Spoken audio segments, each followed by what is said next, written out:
हाय दोस्तों, मैं हूं आपका एसके और आज हम बात करेंगे इलेक्ट्रिकल इंजीनियर का। इलेक्ट्रिकल इंजीनियरिंग का जो हाई वाटर बोर्ड में इंटरव्यू हुए थे वो किस टाइप का हुआ था, ठीक है। तो मैं खासकर अपकमिंग वैकेंसी की भी बात करूँगा कि अगर आगे वैकेंसी आती है मतलब हाई वाटर बोर्ड या डिपार्टमेंट ऑफ एटॉमिक एनर्जी किसी भी विभाग में, मतलब बार्क में, हाई वाटर बोर्ड में, आईजी कार में, एनआरबी में, आरकैट है, एनपीसीएल किसी भी चीज़ में आती है, ओके, इवन आईएसएल में, तो उसका जो प्रिपरेशन है ना बेसिकली इलेक्ट्रिकल इंजीनियर के लिए, तो वो रिटेन का ही मैं बात करूँगा और खासकर इंटरव्यू के लिए, तो यहाँ पर ही हम लोग दोनों बात करें, ओके। तो सबसे पहले मैं इंटरव्यू के बारे में बताऊँगा कि ये एक लड़का ने शेयर किए थे। सो फर्स्ट ऑफ ऑल उनको बहुत बहुत थैंक्स जो शेयर किए हैं, क्योंकि बहुत लोग शेयर नहीं करते यार, बताना नहीं चाहते। I don't know what they have think कि क्या दिक्कत है ऐसे, देखो। तो मैं इसीलिए शेयर कर रहा हूँ ताकि जो जो खासकर जो नया कैंडिडेट या फ्रेशर कैंडिडेट है, मानते भी वैकेंसी नहीं है, लेकिन उनको एक गाइडेंस मिल जाए कि हमें ये किताब पढ़नी चाहिए। और देखिए होता है बहुत लोग को पढ़ रहे हैं, ठीक है, लेकिन कोई बता रहा है वहाँ उनको एक्सपीरियंस है तो काफ़ी अच्छा है, ठीक है। तो उनको बात करने से मुझे लगा कि इंटरव्यू काफ़ी अच्छा गया था, ओके। इंटरव्यू काफ़ी अच्छा गया था, ठीक है। तो उनका मार्क्स भी काफ़ी अच्छा था। रिटन में बोलते थे कि मेरा मार्क्स जो है ना रिटन में नॉन टेक की वजह से, मतलब देखिए हाई वाटर बोर्ड में टेक्निकल नॉन टेक्निकल दोनों पूछे जाते हैं, तो इनका बोल रहा है कि जो नॉन टेक्निकल पोर्सन से हमसे ज़्यादा मार्क्स आया था, इसकी वजह से मेरा मार्क्स ओवरऑल ज़्यादा बना था।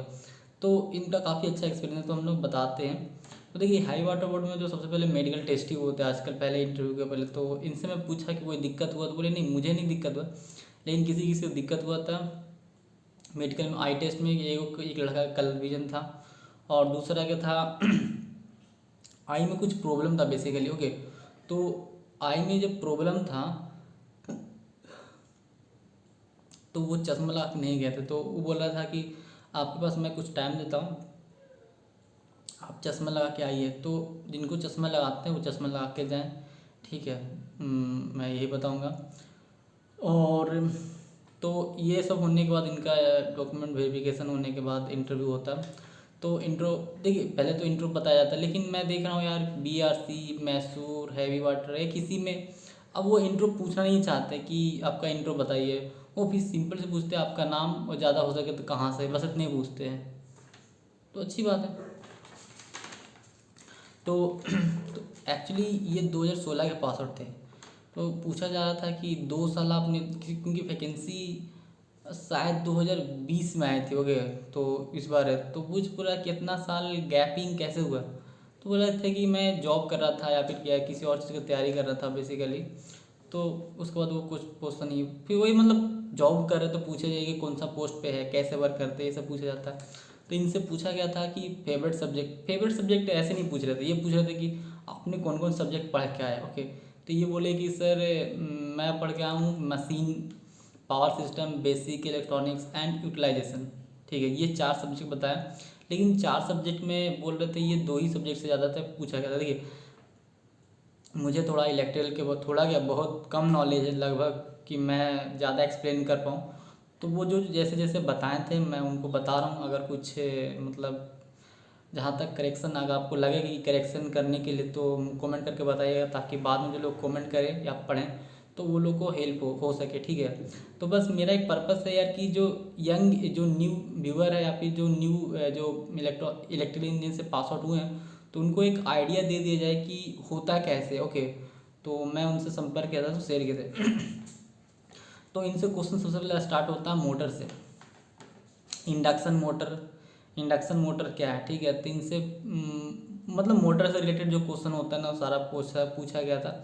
फिर एक ग्राफ खींचने के लिए बताया था कि plot of graph between torque and slip characteristic, कि ये टॉर्क और स्लिप कैरेक्टरिस्टिक के बीच में जो ग्राफ होता है।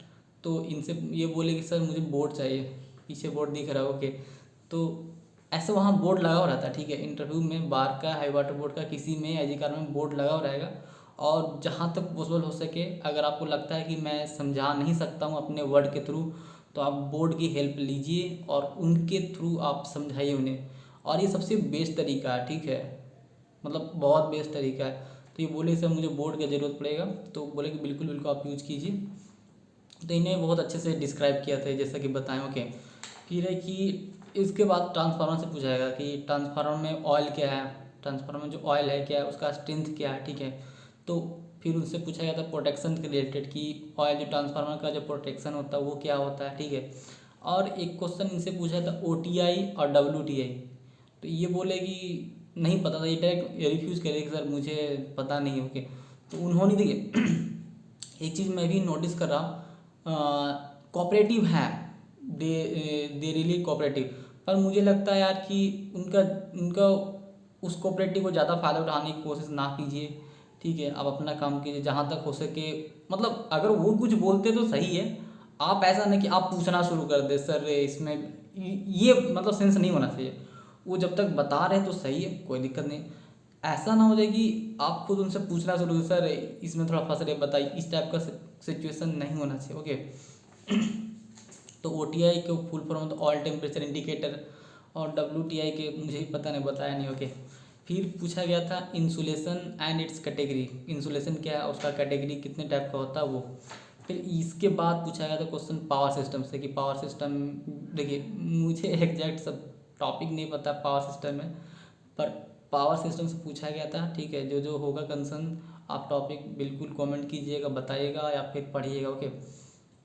फिर पूछा गया था ट्रांसमिशन लाइन एंड कंडक्टर, ठीक है। ट्रांसमिशन लाइन में जो जो कंडक्टर होते हैं उसके बारे में, ठीक है। फिर पूछा गया था लाइटिंग अरेस्टर, लाइटिंग अरेस्टर होता है वो क्या होता है, ठीक है। फिर बस कपलर था, फिर बकलर था, फिर सर्किट ब्रेकर, ये सर्किट ब्रेकर के बारे में पूछा गया था, ओके। एक चीज़ ये बार बार मुझे बता रहे थे कि देखिए वहाँ जो क्वेश्चन था ना वो कुछ ज़्यादा प्रैक्टिकल पॉइंट ऑफ व्यू से ज़्यादा क्वेश्चन पूछे जा रहे थे। तो मैं सभी लोगों से ये रिक्वेस्ट करूँगा कि अगर आप कौन सा ट्रेनिंग करें, मतलब अप्रेंटिसशिप या फिर कोई और ट्रेनिंग, तो आप प्रैक्टिकल पॉइंट ऑफ व्यू से बिल्कुल तैयारी कीजिएगा। क्योंकि देखिए ये भी बहुत ही अच्छी जॉब है, ठीक है। इनकी सैलरी भी बहुत ही डिप्लोमा लेवल में सबसे हाईएस्ट पे की जाती है, ओके। तो और बहुत ही एक रिप्यूटेड ऑर्गेनाइजेशन है, मतलब देखिए मेरा हुआ था तो मतलब एक अलग ही रौब था यार, ठीक है। तो आई रियली मैं तो ज्वाइन नहीं कर पाया, मैं इसके बारे में बताया भी था, ओके। तो फिर सर्किट ब्रेकर पूछने बाद पूछा गया था मोटर रेटिंग के बारे में कि मोटर रेटिंग क्या है। फिर पूछा गया था कि जो मोटर पे जो प्लेट होते हैं, नेम प्लेट, उस पर क्या क्या लिखा रहता है, ठीक है। ये सब पूछा गया था। फिर इफिशेंसी पूछा गया था, तो इफिशेंसी कैसे निकालते इनपुट, तो ये इनपुट आउटपुट से कैसे कुछ करके निकाला जाता था।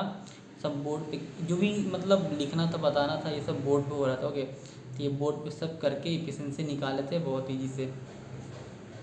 तो मैं यही बोलूँगा कि अगर आप कोई ट्रेनिंग कर रहे हैं या फिर कोई और चीज़, तो प्रैक्टिकल पॉइंट ऑफ व्यू से आप देखिए इलेक्ट्रिकल इंजीनियरिंग में ऐसा नहीं है कि सब कुछ आप इंडस्ट्री में जाइएगा तभी सीखिएगा, ऐसा कोई ज़रूरत नहीं है। अगर आप आसपास है, जैसे मैं लाइट जला रहा हूँ, तो ये उनका एक बात कहना था कि आप यूटिलाइजेशन पढ़ गए, तो लाइट जल रहा है तो कैसे जल रहा है, इलेक्ट्रिकल इंजीनियरिंग का क्या हो रहा है, यूटिलाइजेशन हो रहा है। तो आप खुद से भी सोच सकते हैं यार कि प्रैक्टिकल और क्या क्या होती है। तो इनका इंटरव्यू चला था 20 से 25 मिनट, ओके। फिर कुछ क्वेश्चन पूछा था नॉन कन्वेंशनल सोर्स के बारे में, एनर्जी के जो नॉन कन्वेंशनल सोर्स होता है उसके बारे में, मतलब ये बोले कि सोलर एनर्जी, और सोलर एनर्जी में फिर पूछा गया था सोलर सेल क्या है, ओके। और एक लास्ट क्वेश्चन पूछा गया था कि कोई वायर है उसमें करंट फ्लो हो रहा है, ओके। तो उसमें करंट हम बिना टच किए हुए, किसी वायर को बिना उसमें टच किए हुए कैसे, कौन सा इंस्ट्रूमेंट से मेजर करें। तो इन्होंने बताया था कैलम्पेनोमीटर, ओके। अगर मैं बात करूँ रिटन टेस्ट की प्रिपरेशन की, देखिए ये रिटन टेस्ट की प्रिपरेशन जो ना DAE के सारे ब्रांच के लिए, मतलब सारे ब्रांच के लिए, सारे डिपार्टमेंट, सारे लोकेशन के लिए एलिजिबल है। आप ऐसा नहीं कि बार का अलग होगा, IG कार का अलग होगा, मतलब जैसे अभी हाल ही फिलहाल में IG कार का रिजल्ट एग्जाम हुआ होगा तो उसमें भी ऐसा ही क्वेश्चन पूछा जाएगा, ओके। तो उसके लिए बुक की बात करें, देखिए टॉपिक जैसे कि हाई वाटर बोर्ड में बताएं कि हाई वाटर बोर्ड में कि इस टॉपिक से ज़्यादा क्वेश्चन आए थे। तो MCQ में तो मशीन से सबसे ज़्यादा क्वेश्चन था, 30 से 35%, पावर सिस्टम से 25 से 30% क्वेश्चन था, और आपका यूटिलाइजेशन डिजिटल इलेक्ट्रॉनिक्स जिसको बोला जाता है उससे 15% था, और बेसिक इलेक्ट्रॉनिक्स ठीक है, इससे भी क्वेश्चन था। ओके, बेसिक इलेक्ट्रॉनिक्स में बोल रहे थे स्पेसिफाई कि डायोड के बारे में, ट्रांजिस्टर के बारे में, पी इंजेक्शन के बारे में, जेनर डायोड, ये सब चीज़ें पढ़ के जाना है। इससे ज़्यादा क्वेश्चन पूछा, और आई होप ये सब के बारे में अच्छे से जानते हो, या फिर भी रिवाइज। और अगर मैं बुक की बात करूँ, हाँ, एक क्वेश्चन ज़्यादातर पूछा जा रहा था, switch gear and protection, switch gear के बारे में एंड प्रोटेक्शन के बारे में। ये थोड़ा कुछ ज़्यादा प्रैक्टिकल है, क्योंकि देखिए स्विच तो घर में बिना स्विच के कुछ काम होगा नहीं, नहीं तो दिक्कत है उन्हें, ख़राब होने का, वोल्टेज बढ़ेगा तो दिक्कत हो सकता है। तो ये चीज़ का ध्यान रखा गया है। तो मैं ये डिपार्टमेंट एटॉमिक एनर्जी के जितने भी विभाग हैं उसमें बेसिकली कौन कौन किताब पढ़ना चाहिए उनको तो बताया था कि देखो, आर के राजपूत और वी के मेहता। तो इसमें बताया कि जो न्यू यंग एज है, मतलब कहने का मतलब जो कॉलेज से पास आउट हुए फ्रेशर कैंडिडेट है, तो उन्हें आर के राजपूत के बारे में पढ़ने के लिए बताया कि आर के राजपूत आप पढ़िए, वो बेसिक के लिए हो जाएगा। और उसके अपग्रेड वर्जन जो है वो बी के मेहता है, वो पढ़ने के लिए। और इसमें एक एक बताया कि जैसी डी के कोई एग्ज़ाम उग्जाम हो तो उससे ठीक 15 दिन पहले एक प्रैक्टिस का बुक आता है, यूथ कंपटीशन करके, वो पढ़ने के लिए। क्योंकि उसमें बता रहे थे कि इसका जो क्वेश्चन दिया रहता है उसके साथ में आंसर में कुछ एक्सप्लेनेशन किया रहता है, ऐसा कि टॉपिक के बारे में एक्सप्लेन किया, तो ये बहुत ही अच्छा तरीका। तो आई होप ये सब बुक आप खरीद दीजिएगा और रियली हेल्पफुल होगा। अगर आपको ये अच्छा लगेगा वीडियो तो मुझे बताइएगा। Okay, so thank you for watching video.